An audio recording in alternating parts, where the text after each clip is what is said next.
창세기 말씀 이어가겠습니다. 오늘은 야곱의 죽음에 관한 기사를 담고 있습니다. 지난 주일 우리 저녁 예배 830 예배 전에 우리 상신 형제와 같이 식사를 좀 나누게 되었는데 함께 밥을 먹다가 새삼 제가 깨달은 게 있었습니다.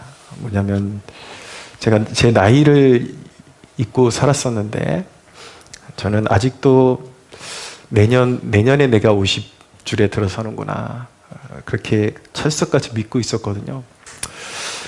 상신 형제가 한참 조금 고민을 하는 듯 하더니 바뀐 나이로 하면 그렇겠네요 목사님, 내년이 50이시겠네요. 말 뉘앙스를 들어보니까 원래 나이대로 하면 이미 50이 됐다라는 거예요. 그래서 830 예배 끝나고 제가 깊은 고민에 빠졌습니다. 내가 진짜 50인가? 아내한테 물어봤더니 맞다는 거예요. 벌써 50줄에 들어섰다고. 네. 죄송하지만 저보다 더 연장자분들한테 너무너무 죄송하지만 좀 속이 상하더라고요. 벌써 50줄에 들어섰구나.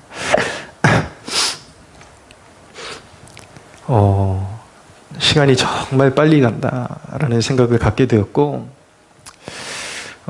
내가 남은 인생의 정열을 꽃피울 기간이 한 15년에서 20년 정도 남았구나라는 생각을 갖게 되었습니다. 물론 요즘 의료도 발달하고 또 건강 상태도 다 더 많이 양호해졌기 때문에 100세 가까이 사시는 분들이 참 많아진 것 같아요. 그런데 이미 50이 넘기 시작하면은 70세 이전에 70세 근간에 이렇게 부름받는 분들도 많이 있기 때문에 하나님이 건강의 복을 주시면 그 이상 살겠지만 얼추 잡아서 20년 안에 인생의 어떤 그런 모든 것들이 어쩌면 나도 그 20년 안쪽에 죽음을 또 이렇게 대비해야 될 수 있겠구나라는 생각을 갖게 되었습니다. 물론 죽음이라는 것은 젊다고 피할 수 있는 것이 아니라 오늘 찾아올 수 있는 문제지만 나에게 조금 허락된 시간들이 있어도 나한테 정말 금쪽 같은 그런 시간들이 한 20년 안쪽이구나라는 것을 생각해 보게 되었습니다. 죽음이라는 주제를 떠올리게 되었는데 어쨌든 간에 유년 시절에 비해서 그 죽음이라는 주제가 한창 가까워졌다는 것을 인식하고 있을 때에 직면하게 된 본문이 바로 오늘 본문이었습니다. 야곱의 죽음, 야곱을 장사 지내는 그런 기사를 담고 있는 것이죠. 야곱의 삶을 돌아보면 많은 좌충우돌이 있었고 좀 인격적으로 성숙하지 못한 모습도 젊은 시절에 나타났던 것은 사실이지만 그럼에도 불구하고 성경에 기록된 바 위대한 한 사람의 족장의 믿음의 족장의 죽음이라고 말씀드릴 수가 있겠습니다. 야곱은 약 147세를 누리고 죽음을 맞이하게 되었는데 130세 정도의 요셉을 만나서 약 17년 정도 이렇게 인생의 막바지에 정말 사랑하던 아들 요셉을 만나서 그 인생의 말년 17년은 정말 행복한 그 말년을 보낼 수가 있었습니다. 여러분, 종국적인 행복은 천국에 있는 것이지만 저는 여러분들의 인생도 야곱처럼 젊었을 때에는 꽤 험한 고난의 시절을 보냈다 할지라도 나이가 이렇게 연장자로 갈수록 말년으로 갈수록 하나님과 함께 동행하는 더욱 그런 기쁨과 그런 가족들과 또 신앙 안에서 그런 행복을 말년으로 갈수록 더 깊이 누리는 그런 복된 성도들 되기를 축복합니다. 이 야곱의 죽음을 통해서 우리는 무엇을 배울 수 있냐면 그리스도인의 죽음이 어떠해야 되는가, 그리스도인의 죽음은 어떤 죽음이 되어야 하는가, 거기에 대한 대답을 우리가 얻을 수가 있습니다. 첫째는 지상의 삶에서 맡겨진 사명을 다한 죽음이 되어야 합니다. 믿는 자의 죽음은 이 땅에서 삶에서 하나님께서 맡겨주신 사명을 다한 죽음이 되어야 하는 것입니다. 야곱이 죽을 때에 49장 마지막 절 보시면 이제 발을 침상에 가지런히 모으고 숨을 거두니 어떤 뉘앙스가 느껴지시나요? 이미 이제 임종을 맞이할 것 스스로 알고 자기의 삶을 잘 이렇게 평온히 정리하는 모습이 거기에 담겨 있는 것이죠. 평온하지만 육신이 얼마나 초라한 장막집인지 보여주고 있습니다. 이 땅의 마지막 순간에 손에 쥘 수 있는 것은 아무것도 없습니다. 믿음의 족장이 마지막 가는 그 길에도 사실은 침상에 가지런히 누워서 그 손에 무엇 하나 쥐고 갈 수 있는 것은 없었습니다. 인생이 죽으면 그저 하나님 앞에 살아온 날들에 대한 평가를 받을 일만 남아있을 뿐인 것입니다. 그래서 많은 사람들이 사실은 죽음 앞에 가면 굉장히 극도의 두려움을 느끼게 됩니다. 본능적으로 자기가 하나님의 뜻대로 살아오지 못했다라는 것을 알고 자신이 하나님께 받아들여질 수 있는 존재가 되기에는 턱없이 부족하다라는 것을 느끼기 때문에 죽음이 두려울 수밖에 없고, 심지어 믿는 백성들도 죽음을 생각할 때에 아련하고 내가 살아온 것에 초점을 맞추게 되면은 그 죽음을 맞이할 준비가 자신이 없게 되는 것이죠. 그렇기 때문에 믿음의 백성들조차도 마지막 순간까지 자기의 의를 의지하고 자기의 의를 바라보는 것이 아니라 마지막 순간까지도 십자가에서 우리를 위해서 피 흘려주신 예수 그리스도의 보혈의 공로만을 의지하는 그런 믿음을 가지고 죽음을 맞이해야 하는 것입니다. 그런 마지막 순간까지도 그리스도의 보혈의 공로를 의지하는 사람은 복이 있습니다. 그 사람은 평안 중에 눈을 감게 될 것입니다. 할렐루야. 여느 사람들의 죽음과 야곱의 죽음이 다른 면이 있다면 바로 지상에서의 사명을 다한 죽음이었다라는 것입니다. 여느 사람들은 세상의 욕망을 따라서 자기 육신의 욕구를 따라서 세상을 살아가는 반면에 야곱은 끝까지 믿음을 따라 살아갔고 이 땅에서 맡겨진 사명을 다한 죽음이었다라는 것입니다. 야곱의 일생을 간략하게 이렇게 요약해 보면 베델에서 하나님을 인격적으로 만난 이후로 평생 하나님을 떠나지 않았고 하나님도 우리 야곱과 동행해 주셨습니다. 외삼촌 집에 가서 험난한 그런 시절을 보낼 때에도 하나님께서 야곱을 떠나지 아니하시고 야곱 또한 하나님을 늘상 의지해서 살아갔던 것입니다. 그런 고난의 여정 가운데 요셉을 잃은 근심으로 살아야 하는 나날들이 있었지만 그 순간에도 야곱은 믿음으로 살아냈습니다. 그리고 인생의 마지막 이 순간을 앞두기 전까지 야곱이 완수했던 하나님으로부터 받은 그 사명은 무엇이냐면 바로 이스라엘의 12지파를 완성하는 것이었습니다. 다른 말로 하면 부지런히 아이들을 낳아서 신앙으로 길러냈던 것, 그것이 바로 야곱이 이 땅에서 완수한 아주 훌륭하고 위대한 그런 사명의 완수였던 것입니다.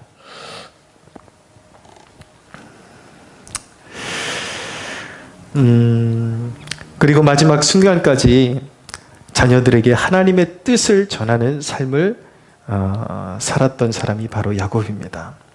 야곱이 특별한 어떤 야욕을 품고 이루어냈다라는 대목은 나타나지 않습니다. 사명을 다한다라는 것, 그것은 하나님이 인생의 시즌마다 허락하신 과제를 믿음으로 감당한다라는 뜻을 가지고 있는 것입니다.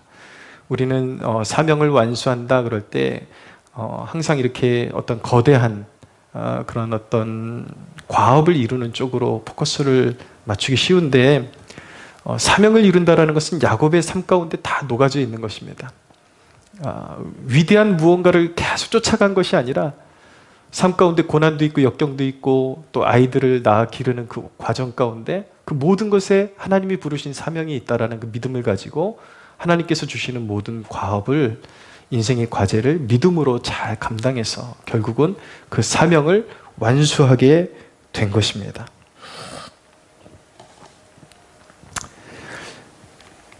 마지막까지 부르신 목적에 순종하는 것, 그것이 바로 인생에게 허락된, 믿는 자에게 허락된 사명인 것이죠. 미가서 6장 8절에는 이러한 내용을 너무나도 간략하게 잘 요약하고 있는데 이렇게 말씀하고 있습니다. 사람아, 주께서 선한 것이 무엇임을 내게 보이셨나니 여호와께서 내게 구하시는 것은 오직 정의를 행하며 인자를 사랑하며 겸손하게 내 하나님과 함께 행하는 것이 아니냐라고 말씀하고 있습니다. 사랑하는 성도 여러분, 권면합니다. 평생 하나님을 떠나지 마십시오.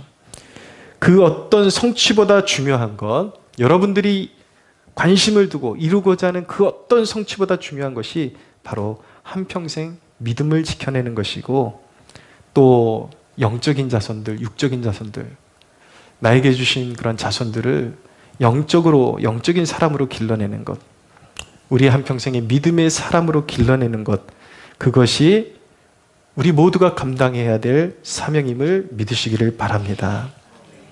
그래서 청년들은 부지런히 결혼해서 한평생의 과업을 세상에 쌓아 올렸다가 한순간에 허물어질 것들을 위해서 인생의 소진을 할 것이 아니라 가정에 충실하고 자녀들 잘 길러서 그런 믿음으로 자녀들 세우고, 또 교회에 헌신하고 봉사하면서 후배들을 믿음으로 세우고 잘 성장해서 멘토의 역할을 감당하고 하나님의 사람을 세우는 것, 그것이 하나님 나라를 세우는 것이며 하나님께서 우리 믿는 자들에게 맡겨주신 가장 위대하고 큰 지상 사명이라는 것을 한순간도 잊지 않는 여러분들 되시기를 주님의 이름으로 축원합니다.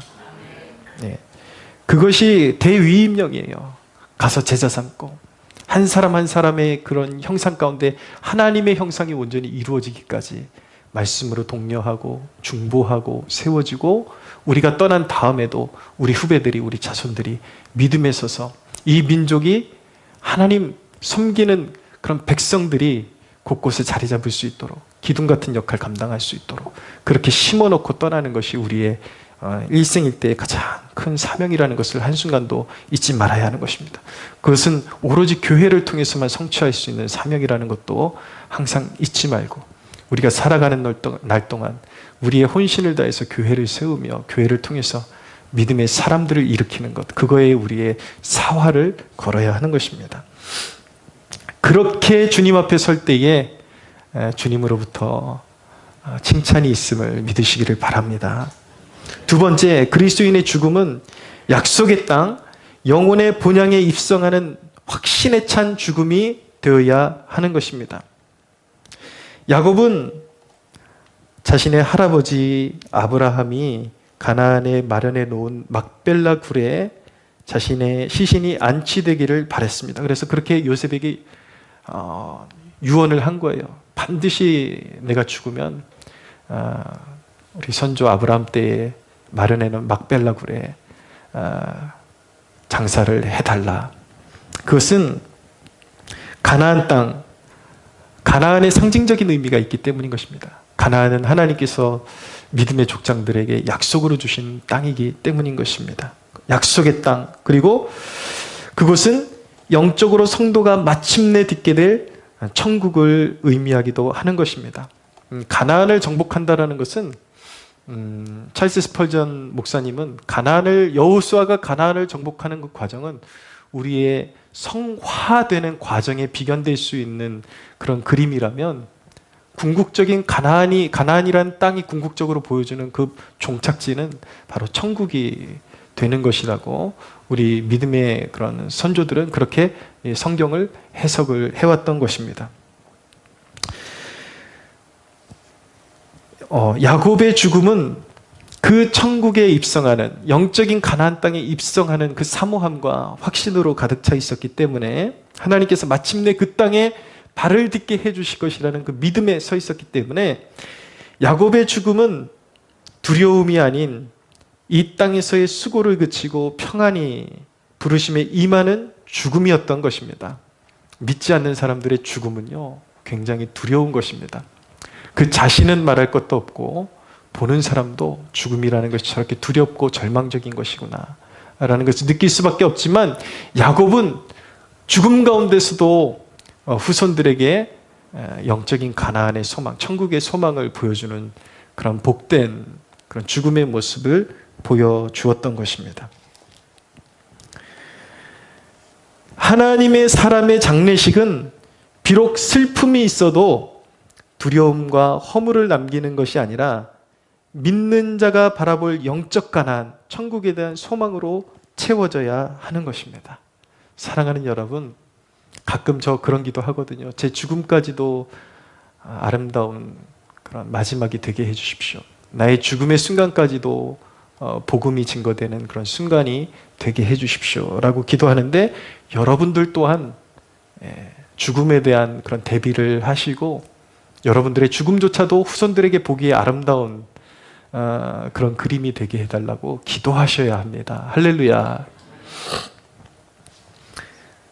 여러분, 경건한 하나님의 백성들의 죽음은 정말 아름다운 메시지가 되는 것입니다. 거기에 어떤 두려움이나 절망이나 그런 것들이 있는 것이 아니라 거기에는 아름다운 메시지가 있는 절차가 되는 것이죠. 실제로 기독교 역사의 1700년대에 영국의 웨일즈의 부흥운동을 이끌었던 두 명의 주역이 있습니다. 한 분은 하웰 해리스라는 분이고 한 분은 다니엘 로랜드라는 분입니다. 근데 하웰 해리스 같은 경우는 원래 거의 칼빈주의를 적대시하고 하나님 주권에 대해서, 예정에 대해서 적대시하고 거의 사람들하고 논쟁하고 피 터지게 싸우고, 그리고 거의 어떤 사탄의 교리처럼 그렇게 취급을 하다가 나중에 성령님의 깊은 조명하심을 받고 자기가 잘못 알고 있었다라는 것을 깊이 깨닫게 되고 깊이 회개하면서 아주 전형적인 칼빈주의자가 되면서 절대적인 하나님의 주권에 달린 것이다. 구원은 하나님의 그런 어떤 인간의 자격을 보시는 것이 아니라 하나님 자신의 기뻐하시는 뜻대로 구원받을 영혼들을 작정하사 성령의 역사로 말미암아 그들의 믿음을 통하여서 하나님께서 구원하시는 것이다 라는 결론에 이르렀던 사람. 그러나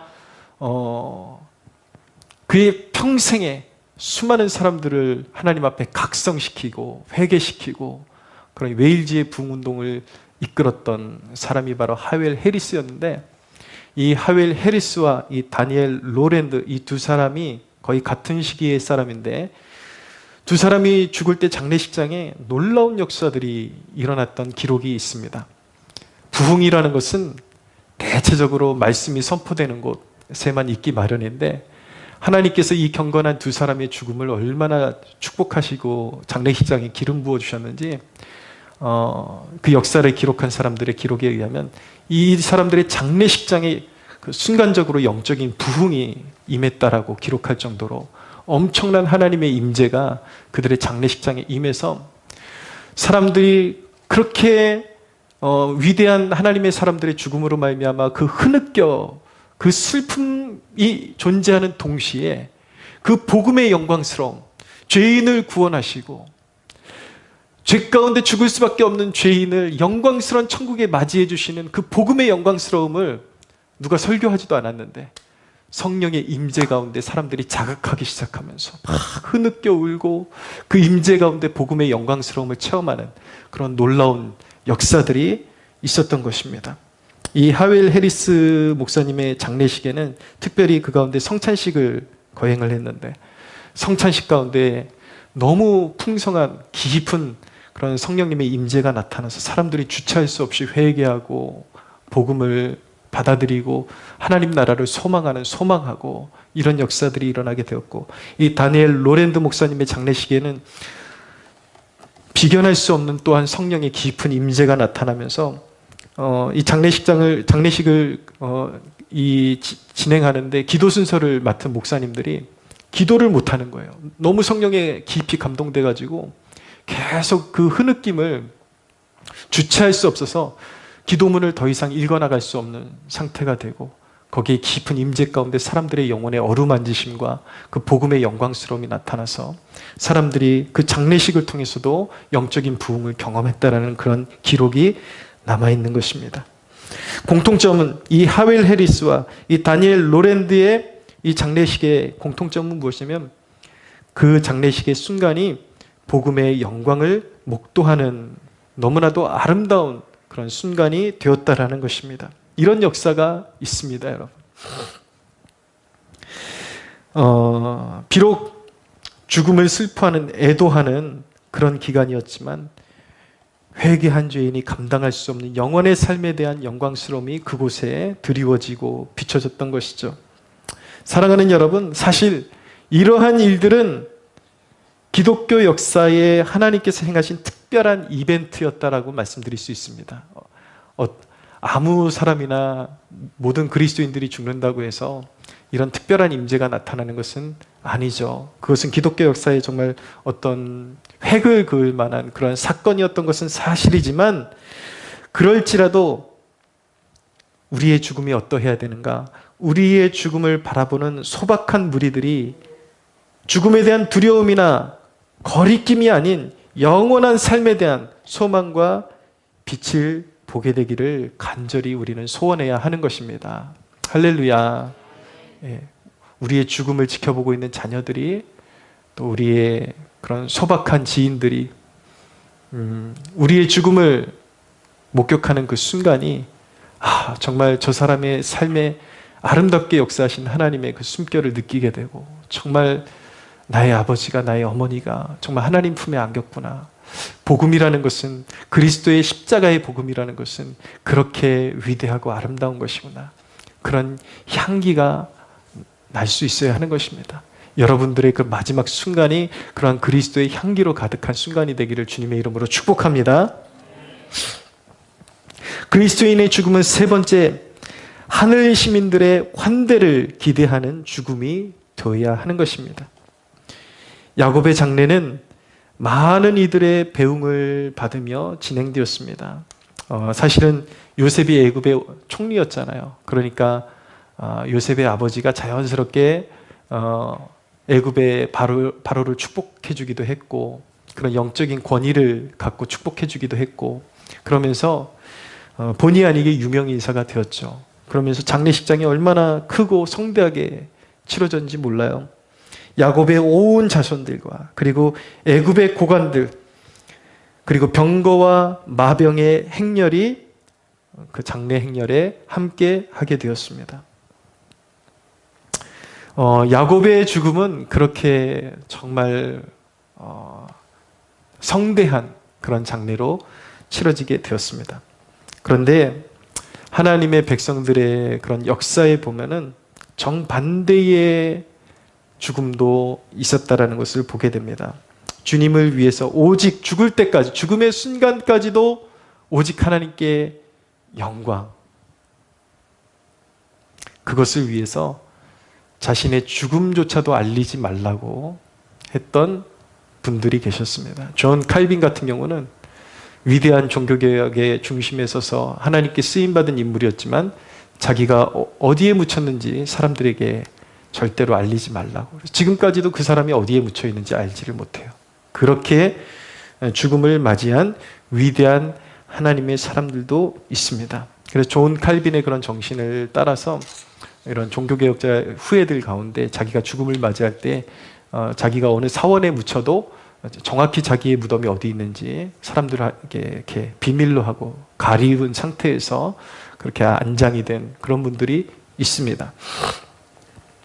보면은 이 땅에서 존경이 넘치는 그런 죽음이 있기도 하고, 그리고 초라한 죽음도 있습니다. 솔직히 저같이 서울에서 목회하고 있지만 이렇게 소박한 목회하는 목회자가 죽으면 몇 명이나 찾아오겠어요? 거의 많이 없죠. 그런 야곱과 같은 성대한 죽음이 있는 반면에 그런 어떤 사명자들의 또한 초라한 죽음이 있기 마련인 것입니다. 때로 우리는 하나님만이 판단하실 것을 아주 큰 신앙의 이슈로 만들어버리고 그런 것 때문에 쓸데없는 것으로 분열되기도 합니다. 어떤 사람들은 기독교인의 장례식에 소박하고 어떤 분들은 막 그런 거 자랑하더라고요. 우리는 조의금도 안 받았어. 자기가 조의금을 안 받은 건 좋은데, 그럴 여력이 있어서 조의금을 안 받은 것은 좋은데, 그 열매가 어떤 경우에는 아름답지 못한 게 그 반대의 성향의 다른 그리스도인들을 비난하는 그런 어떤 판단하는 그런 도구로 자기의 청렴함을 그렇게 사용하는 경우들도 있기 때문에, 그런데 그런 것은 아주 잘못된 것입니다. 하나님 앞에서 온전히 하나님께 영광 올려드리기 위해서 나의 무덤이 어딘지도 가르쳐주지 알리지 말라. 그런 어떤 자기 부인이 하나님 앞에서는 영광스럽고 좋은 것이고 자기가 드릴 만한 좋은 향기가 될 수도 있는 것이지만은, 다른 사람이 많은 사람들의 장례식장에 그 후손들이 많은 사람들을 초대하고 또 거기가 조금 이렇게 성대하게 치러졌다 그래서 비난하는 것은 신앙의 본질도 아니고 하나님께서 기뻐하시는 그런 일도 아닌 것입니다. 우리 신앙에 보면 이런 요소들이 참 많아요. 내가 소박하게 하고 내가 뭔가 자기 부인을 위해서, 하나님께 영광을 위해서 내가 어떤 내려놓은 그 모든 것들에 대해서 자기만 내려놓고 자기 스스로 하나님 앞에 감사함을 간직하고 있으면 좋은데, 꼭 다른 사람들을 비교하면서 자기와 같지 않은 사람들을 비난하는 도구로 사용하는 것은 전혀 하나님께서 원하시지도 않고 하나님께 영광이 되는 모습도 아닌 것입니다. 중요한 것은 얼마나 장례식이 성대하냐, 얼마나 초라하냐, 얼마나 조촐하게 지내느냐, 그것이 아닙니다, 여러분. 그 이후에 어떠한 죽음을, 어떠한 환대를 받았느냐, 그 죽음 이후에 천국의 시민들로부터 환대를 받는 죽음이었느냐, 아니면 정반대의 영원한 심판으로 떨어지는 죽음이었느냐, 그것만이 중요한 것입니다.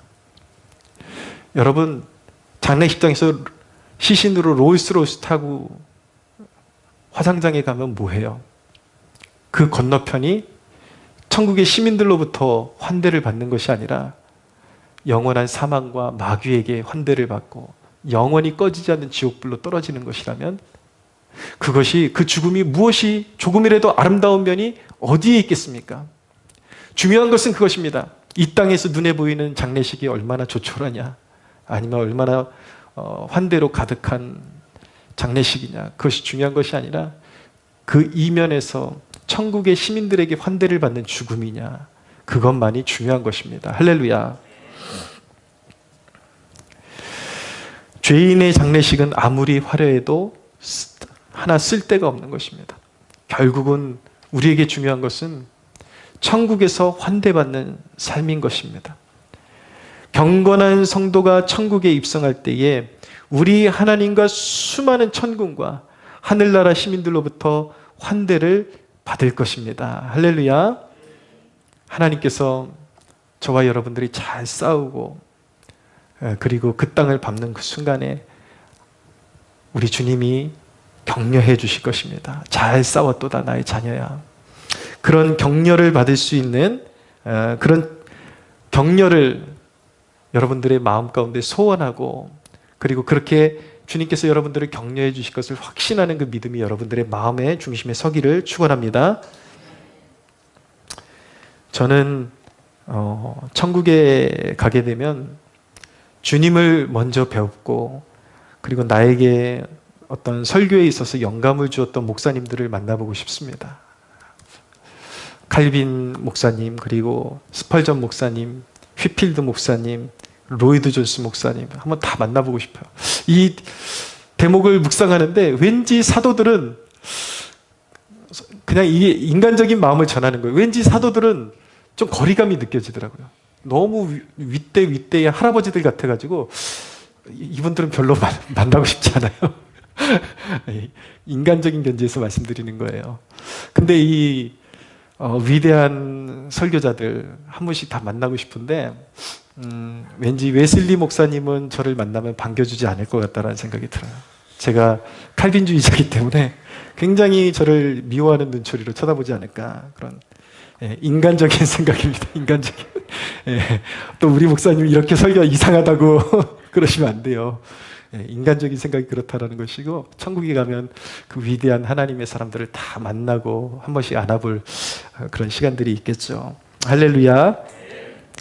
여러분, 죽음은 죄의 삭신 것입니다. 인류의 원수인 것입니다. 인간의 나약함과 허무함을 깨닫게 해주는 시간인 것입니다.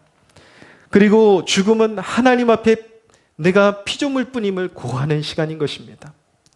이 땅에서의 죽음은 남겨진 자들의 슬픔이기도 한 것입니다. 그러나 우리 주 되시는 예수 그리스도께서 십자가에 자신을 내어주시고 부활하심으로 죽음에 대한 영원한 승리를 고하셨습니다. 할렐루야. 성도 여러분, 끝까지 믿음으로 사십시오. 늘 주님과 아름다운 덕을, 그 주님의 죄인을 향한, 영원히 죽을 수밖에 없었던 죄인을 향해서 입혀주신 완전한 의로움, 그 보혈의 공로, 십자가의 공로, 누구든지 믿기만 하면 이 영원한 천국을 선물로 주시는 이 영원한 복음, 이 복음을 우리에게 주신 예수 그리스도, 그분의 아름다운 덕을 높이며 살아가십시오. 우리의 죽음이 가장 아름다운 복음 전파가 되기를 주님의 이름으로 소원합니다. 우리 하나님께 영광의 박수 올려드리겠습니다.